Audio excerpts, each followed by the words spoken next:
I'm excited to talk to everybody. I am Mike Granda. I'm a clinician researcher at the University of Washington. And I'm going to talk to you about the kidneys and decompensated cirrhosis. And this really was a case of me writing the title before I'd mapped out the talk and realized this is such a huge topic to cover in 30 minutes, but we're going to give it a shot. I really want to give an acknowledgement to Andrew Allegretti, who is now one of my collaborators on my K23 application. He really played a big role in supplying some materials to help me make this presentation. So first, I'll cover some of the mechanisms leading to acute and chronic kidney dysfunction in cirrhosis. Next, I'll talk about how we classify kidney dysfunction in cirrhosis, but I won't talk too much about the actual measurements of kidney function and GFR in cirrhosis, which is itself a complex topic. Next, I'll cover some treatments for kidney dysfunction and cirrhosis, with about half of the talk giving an update on Terlipressin since its approval in the US. And liver disease is highly prevalent, with about 1.5 billion people estimated to have chronic liver disease globally. Across North America, up to 1% of the population has cirrhosis, with an incidence that's increased over the last 20 years. And it's primarily driven by metabolic dysfunction-associated steatotic liver disease and alcoholic liver disease. Furthermore, cirrhosis disproportionately impacts patients of certain racial or ethnic backgrounds, including those identified as Black or Hispanic.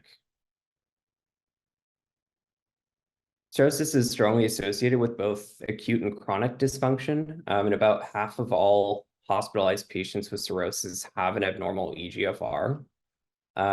This study on the right from Florence Wong, maybe unsurprisingly, the patients that have chronic kidney disease on top of cirrhosis are significantly more likely to have episodes of AKI, which becomes more frequent as the GFR declines.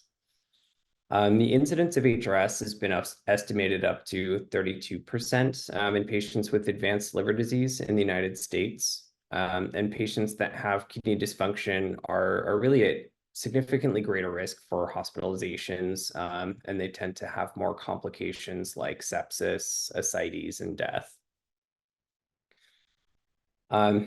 The development of both acute and chronic kidney dysfunction and cirrhosis is pretty complex, and it has a lot of interrelated pathophysiologic steps. Most importantly, cirrhosis impairs blood flow through the liver, which ultimately leads to portal hypertension. As a result of the portal hypertension, there's significant abdominal angiogenesis and a compensatory increase of vasodilators to try to ameliorate the portal hypertension. With those high circulating levels of vasodilators, the splanchnic arterial pressures drop, which leads to impaired kidney perfusion. And to maintain GFR, the renal vessels vasoconstrict, which promotes activation of the renin-angiotensin-aldosterone system. And on top of that, systemic hypotension leads to increasingly high levels of ADH synthesis, which promotes distal tubular sodium and water reabsorption to try to maintain effective circulating volume. And while inflammation can definitely influence circulation, there are a number of key sort of inter-organ mediators of inflammation that further drive kidney dysfunction regardless of perfusion. Damage-associated molecular patterns on the left, or DAMPs, are circulating factors like hepatic DNA, nuclear proteins, heat shock proteins, and mitochondrial compounds, which are released and activate macrophages, monocytes, neutrophils, and that all sort of drives more hepatocellular death and causes further end organ damage. There's also increased permeability of the gut on the right side of this image. And that's to sort of bacterial products from the gut microbiota, and that's referred to as pathogen-associated molecular patterns, or PAMPs. And that leads to the elaboration of interleukins, tumor necrosis factors, cytokines, activates toll-like receptors, and that all further drives systemic inflammation. Ultimately, both DAMPs, PAMPs, retained bile acids and toxins from the lost hepatic function stimulates reactive oxygen species, endothelial dysfunction, and worsens hypotension. And so while these factors are always at play in patients with liver disease, not all patients will have kidney dysfunction, but they do become extremely susceptible to injury. So factors like hypotension, increasing levels of circulating endogenous and exogenous nephrotoxins, and sort of this environment that's injurious to the kidney microcirculation really pushes cirrhosis patients toward kidney injury. However, there are compensatory mechanisms that prevent things from rolling downhill. And I'm sorry for that ridiculous metaphor. But by retaining water and sodium, the circulatory volume is partially maintained. Blood vessel tone is further driven by activating the neural and hormonal pathways. And despite arterial hypotension, cardiac output increases to maintain perfusion. But with prolonged liver disease, the balance really starts to shift towards the injurious stimuli. Patients can become volume depleted due to ascites, nausea, vomiting, as a side effect of medications like lactulose, or for a lot of other factors. Patients become more susceptible to peritonitis and other types of infections. There's prolonged translocation of bacterial products, which creates chronic inflammation. Depending on the etiology of cirrhosis, immune complexes can deposit in the kidneys, which drives localized inflammation. And at some point, the heart really can't compensate, and there is end organ malperfusion. And none of these are really fixed or singular causes for kidney failure in cirrhosis, but sort of with these repeated insults, there's an accumulation of injury to the kidneys, which leads to chronic kidney disease. And so really these effects occur on a continuum in these patients whose clinical course is defined by acute on chronic illness. And so it becomes pretty difficult to truly distinguish functional and structural kidney failure. In general, the typical causes of AKI, particularly pre-renal azotemia and ATN, tubular necrosis, as well as the classic risk factors for CKD, are still the most common explanations, even though hepatorenal physiology is probably present in these patients.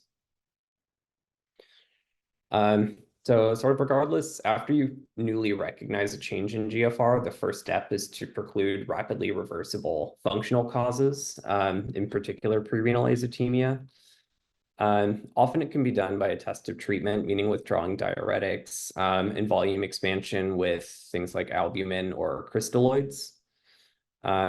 Classic diagnostic techniques for nephrologists can be more challenging in cirrhosis, as really the reduced sort of daily urine output and increased urinary bilirubin can cause epithelial and granular casts to be present, even without tubular necrosis.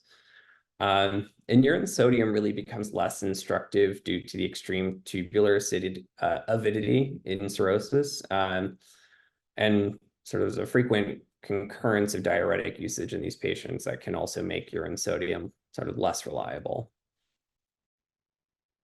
After excluding pre-renal causes, discriminating tubular necrosis from HRS is a pretty frequent diagnostic dilemma, and that can delay instituting the right treatment or can complicate developing a prognosis for a patient. Oftentimes, the clinical history suggests one or the other, but there's also been considerable interest in developing objective biomarkers that can assist clinicians in sort of making this diagnosis. So this is a study from Justin Belcher at Yale, and he looked at a number of biomarkers in a multi-center prospective cohort. In this study, it was 78 cirrhosis patients with AKI that persisted greater than 48 hours, who had been volume expanded. And this is sort of a follow-up to his prior retrospective studies, but sort of to synthesize it, really NGAL showed the greatest discrimination between ATN and non-ATN causes for AKI and cirrhosis. However, the translation to clinical practice has really been challenging since NGAL as a clinical test isn't typically available in the US. Something that is, readily available, the urine sodium, can certainly reflect tubular health as sort of an example of the sodium reabsorption capacity, but it performs relatively poorly. So I think, in the end, diagnosing ATN or HRS is really best left to clinician judgment based on clinical history, integration of multiple lab values, and sort of the trajectory of kidney function to sort of determine the difference between HRS and ATN in a patient. Once you've narrowed it down to a diagnosis of HRS, it becomes a little bit easier, but not terribly. So the most recent consensus definitions for HRS separate it into HRS AKI and HRS non-AKI. To be considered HRS AKI, there has to be an increase in serum creatinine of 0.3 in 48 hours or a 50% increase from baseline. And that aligns pretty well with the KDIGO guidelines. There should also be an absence of other causes for AKI like volume depletion, sepsis, clear exposure to nephrotoxins, or any sort of structural kidney disease. On the sort of lower half, HRS non-AKI is then subdivided into what's called acute kidney disease, or AKD, or chronic kidney disease. In those patients, the eGFR should be less than 60 mils per minute, but is considered acute kidney disease if it's ongoing for less than 3 months, or chronic if more than 3 months. And while it's kind of beyond the scope of this talk, generally it's been found that eGFR equations using cystatin C are less likely to overestimate eGFR and are potentially more accurate, or could be used in combination with creatinine. So this terminology came out in 2019, replaced the prior definitions of type 1 and type 2 HRS, where type 1 HRS is now HRS AKI and type 2 is now HRS non-AKI, which, as I said in the last slide, is subdivided into AKD and CKD. And how these definitions changed over time affects how we can compare different studies of abnormal kidney function in patients with cirrhosis. In general, the initial need to exclude prerenal azotemia and other causes for abnormal kidney function is unchanged across all of these definitions. However, the earliest definition relied on a pretty high threshold, required a creatinine of 2.5, a doubling of creatinine up to 2.5 or higher. In 2015, that was modified to the current increase of 0.3 over 48 hours, or 50% increase from baseline, which really kind of recognizes the fact that substantial kidney function has been lost in cirrhosis, long before people reach a creatinine of 2.5. And I know I mentioned before that AKI was more common with chronic kidney disease and cirrhosis.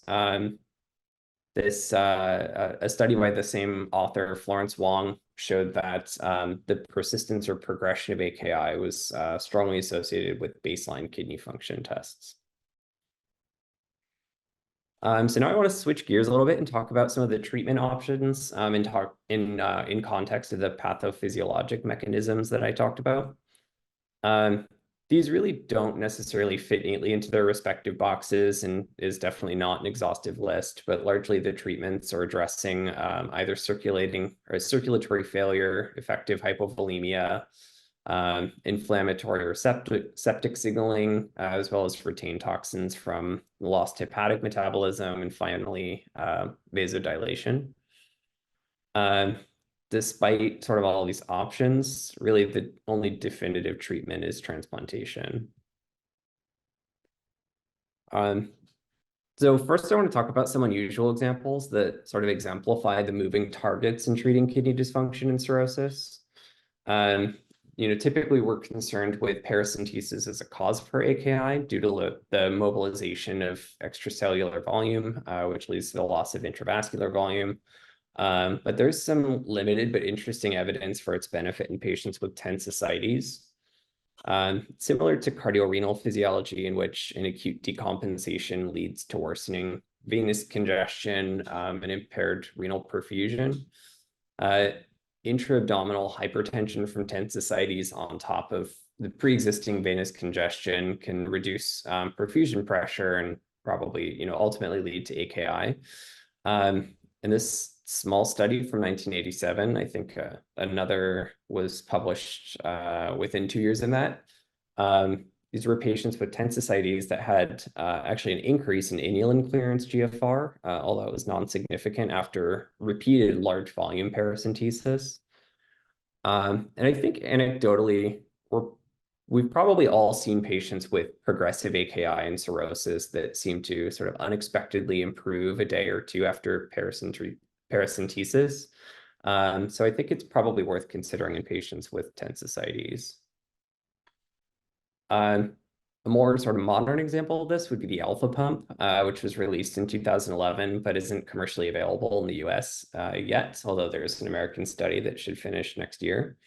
And it's an automated pump device that has a peritoneal catheter and drains ascites fluid into the bladder, and then that's sort of just eliminated by urination instead of paracentesis.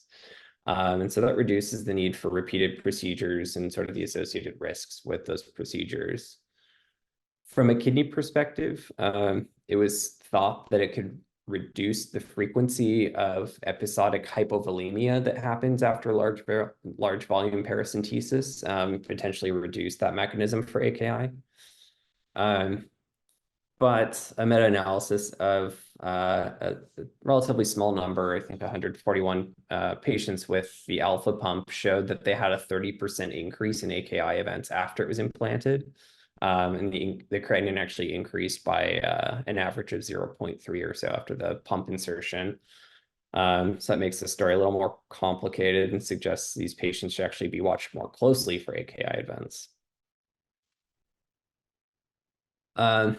This is a strange example that I really like, and it shows utility in addressing effective hypovolemia in patients with cirrhosis. This came from Murray Epstein from Miami in the 70s, and he was interested in the use of water immersion as a model for improving central blood volume and venous pressures, which, as an aside, was also a model for aeronautical medicine and weightlessness. But in patients with cirrhosis that are sort of typified by significant sodium reabsorption, the period of immersion is accompanied by a natriuresis that at the time was thought potentially to be a treatment for resistant ascites, but really had sort of short-term limited effects for sort of just the period of immersion. I'm sure we're all sort of aware of the potential benefits of albumin administration in terms of sort of fortifying the intravascular volume. However, there are a lot of postulated non-oncotic roles for albumin that are sort of lost with worsening hepatic synthetic function and the reduced synthesis of albumin, and might be improved by giving albumin to patients. In particular, albumin's a sink for poorly soluble waste products, and it's necessary to shuttle a lot of compounds to the kidneys for elimination. And it might have a role as an antioxidant and as a scavenger for the PAMPs and DAMPs that we talked about earlier. By preventing overt and even subclinical infections and potentially shifting gut microbiota away from pathogenic strains that are associated with the inflammatory mechanisms, giving antibiotic prophylaxis could play a role in preventing HRS events from occurring. On the left is a study in norfloxacin in patients with advanced cirrhosis. They randomized 68 patients, and their 1-year probability of HRS was significantly lower, 28% versus 41%. And on the right is rifaximin, which shows that the mean change in creatinine, or mean rise in creatinine, was lower in the rifaximin group over a shorter period of treatment. So now I want to talk about vasoconstrictors, particularly sort of through the lens of terlipressin. So terlipressin is a prodrug. Its active metabolite is called lysine vasopressin. It has a half-life of around 4 to 6 hours. Its vasopressin receptor activity is greater for V1 than V2. And V1 is present in the vascular space. V2 is in the distal convoluted tubule and collecting ducts. So as a result, it increases splanchnic tone, water reabsorption, and increases systemic vascular resistance. And this was approved in Europe around 2010 or so, but it wasn't granted approval in the US until 2022. There were 11 randomized control trials compared to albumin, 8 randomized control trials compared to vasoconstrictors, and only 3 studies that were done in the US. The first was this OT0401 trial, published in 2008. This used the older 2007 ICA definition for AKI, requiring a creatinine of 2.5 or higher, and it showed limited benefits. The primary outcome was a creatinine persistently of 1.5 or lower, and a secondary outcome was called HRS reversal. That was defined as a single creatinine of 1.5 or less during the treatment period. There was a poor primary outcome signal, 25% versus 13%, and had a non-significant p-value, but there was a higher proportion of HRS reversal. The FDA was sort of unconvinced and requested more data prior to considering approval. The next study was Reverse, and that was published in 2016. That used the same outcome definitions and the same older ICA definition for HRS-AKI. But really, in the 196 patients, a very small number of those patients reached the primary outcome in either group. So it really wasn't of a lot of utility until finally, probably somebody with a sense of humor completed the Confirm trial, which was published in 2021. That study had 300 patients, and it lowered the threshold of AKI to a doubling of creatinine exceeding 2.25. And they also used a primary outcome of 2 consecutive creatinines of 1.5 or less over 2 hours, rather than over the prolonged period in the other 2 trials. And this is also the only study that had a survival-based endpoint, requiring patients to have 10 days of renal replacement therapy-free survival after treatment. And in this study, 32% reached the primary outcome versus 17% in controls. And as a result, the FDA granted approval.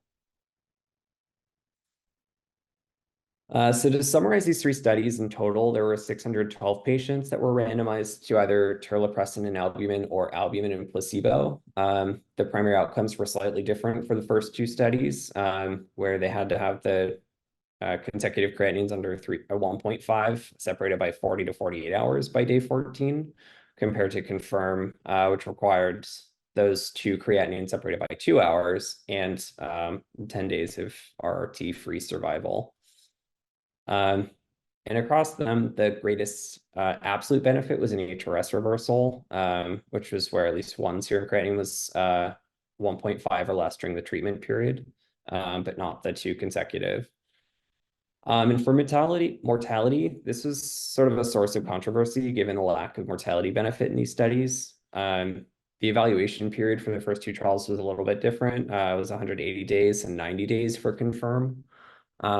And these trials weren't necessarily well powered to evaluate mortality. And the patients in Confirm were relatively sicker and had what's called ACLF grade 3 disease, meaning multi-system organ failure. And patients in that study had pretty high baseline creatinines of 3.5, so might have influenced those results.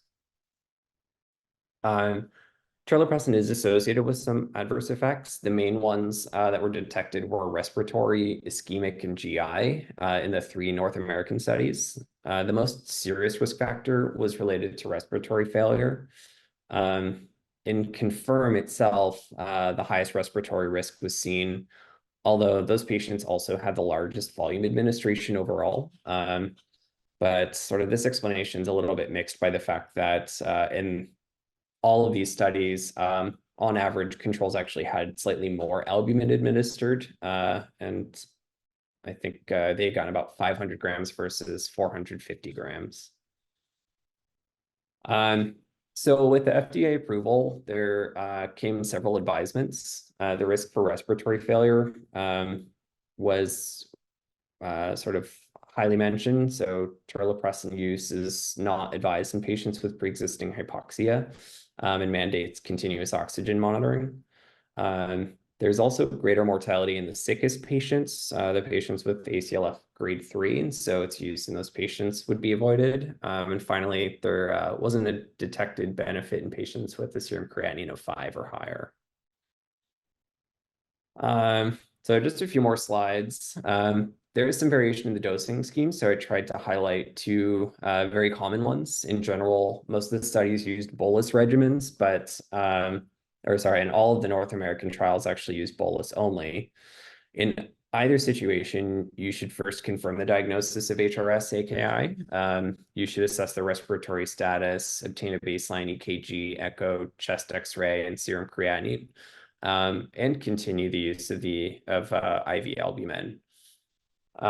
In bolus dosing, patients get initially 0.85 milligrams Q6 hours for 4 days and reassessed at day 4, where you can either maintain, increase the dose, or discontinue it entirely if there's no response. In infusions, they're started at 2 milligrams a day, and that's reassessed earlier at 48 hours, and that can be titrated to a max of 12 milligrams per day. The serum creatinine response is under 25%.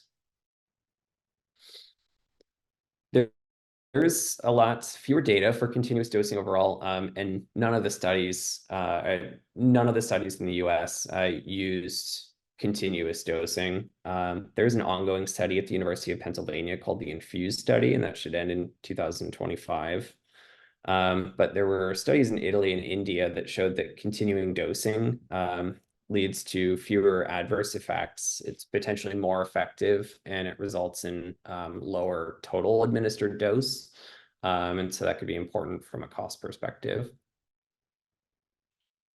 So when to discontinue Terlipressin is a little bit unclear, but there are several endpoints that should be in mind. The treatment target for either dosing scheme is to achieve a serum creatinine of 1.5 or lower on 2 measurements, or serum creatinine within 0.3 of baseline. If their clinical status worsens, requiring dialysis or proceeding to transplant, it should be stopped. The duration shouldn't exceed 14 days, and it would be reevaluated either day 4 or day 2, depending on the dosing. Across all of these studies, the mean duration was 5 to 6 days. And finally, if there's an adverse event, it should be stopped. So there's some controversy still over the effectiveness of Terlipressin. There was a meta-analysis from 2017 that showed overall there was no benefit in mortality. And then in this forest plot, you can see most studies also didn't really find a benefit over norepinephrine up to that point, where the last study in this meta-analysis was from 2012. However, there is this more recent study by Vinod Arora that was published in 2020, and that found a significantly greater benefit of Terlipressin infusion compared to norepi. This was a randomized open-label study of 120 patients. They all received albumin, and half received Terlipressin, the other half got norepinephrine. And the Terlipressin patients had greater partial or complete response, 26 versus 12% at day 4. And at day 7, 42% had either partial or complete response versus 20%. In that same study, there was a significant mortality benefit as well in the patients that received Terlipressin, despite high rates of mortality in the study overall, where 2/3 of patients actually passed away. In the Terlipressin arm, though, 48% of patients survived to day 28 compared to 20% in the norepinephrine group. So largely based on the study, the AASLD and other liver organizations now recommend that terlipressin should be the preferred agent over norepinephrine. There are some big differences between the Aurora study versus the studies that were included in the meta-analysis. It used a different HRS-AKI definition, where the newer study used the newer definition that was more based on relative changes versus sort of the high bar of a creatinine of 2.5. The population was enrolled based on having what's called acute on chronic liver failure versus just patients with acute decompensation in AKI. And ACLF refers to patients that have an acute decompensation event as well as a rapid loss of liver function and varying levels of end organ dysfunction. And then finally, patients in the Aurora study actually were on a continuous dosing scheme, which probably has its own benefits in terms of effectiveness. So why would we choose terlipressin? It's definitely more expensive. But there wasn't a significant, difference in mortality or HRS reversal in several initial studies, but the most recent data seems a little bit more clear. It better aligns with our current clinical practice in terms of our HRS AKI definitions and sort of the increasing recognition of the benefits of continuous infusions. Norepi is, generally confined to the ICU, and so terlipressin might extend outside of the ICU to the med-surg floor more easily since it can be given peripherally. It doesn't require frequent or invasive BP monitoring, and the dosing is relatively simple. Compared to midodrine octreotide, which is often kind of our first attempt treatment of HRS before sort of escalating to norepinephrine, terlipressin is still pretty easy to institute, and there's really only one head-to-head trial from 2015 that showed a risk ratio of 0.47 for HRS reversal of terlipressin, so it performed significantly better. There's also some interesting investigational data for terlipressin suggesting it might be feasible to give it home as an infusion and might actually prevent later recurrence of AKI. This is my last slide. I know we covered a lot of ground, and in particular, I wanted to highlight some newer data for terlipressin. But just some thoughts, there's a lot of heterogeneity in the cirrhosis population that creates uncertainty in making a kidney-related diagnosis. In my opinion, I think, understanding the pathophysiology is the biggest factor in making the diagnosis because it requires integrating a lot of sort of poorly discriminative factors. There's a lot of overlap between acute and chronic phases of kidney dysfunction and cirrhosis, but some treatments might be appropriate for one phase and not another, and so it requires a lot of vigilance. I think there's a clear need for objective criteria and especially clinically available markers or biomarkers. It seems like this is a really exciting time for new therapeutics, be it terlipressin or it was a study about TIPS plus terlipressin, and new drugs like a V1A partial agonist, it's OC205, or relaxin agonists. Have a lot of people to thank and mentors, new and old, but I'm happy to take any questions. Sorry, I ran a little bit over time. Mike, thanks so much. I'm going to interpret this as your audition for attending on the KLP. And although that's a little above my pay grade, yes, we'd love to have you. I think, we're a little over time, but maybe time for one question, and then we'll move to biopsy conference. Questions for Mike?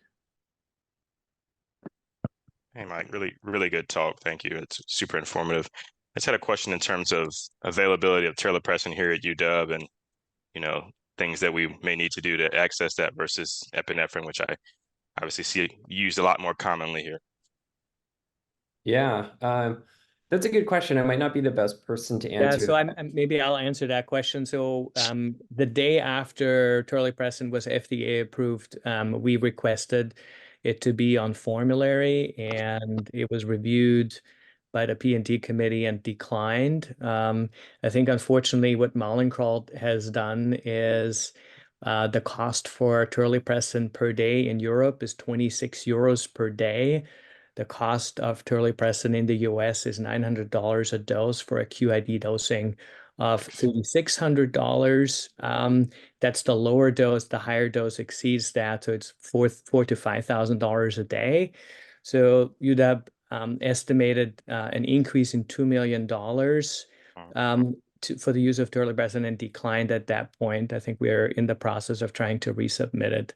Norepinephrine comes at a cost of $50 a bag, which you can use over a couple days. And they even estimated the price difference between ICU bed and floor bed, and decided based on the current financial status of UW that it was not going to be available at this time. Thank you. Thanks so much, Mike. And I was curious about that as well. It seems like not a huge number of American health systems have it available just yet. Well, the VA does. Yes, the VA, we almost use it at the VA, but we had too many comorbidities. We decided against it with Raymond's help. It takes 3 days to get it here, but we were able to get it here, although we decided not to use it and just use norepinephrine. But we have it at the VA. Sarah, Well, you're about to say something. No, we haven't ever actually used it. That's all I was going to say. All right, well, I'm going to divert all remaining Terlipressin discussion to the chat, and we will turn it over. Thanks again, Mike, to our colleagues from Children's Hospital for Pediatric Kidney Biopsy Conference.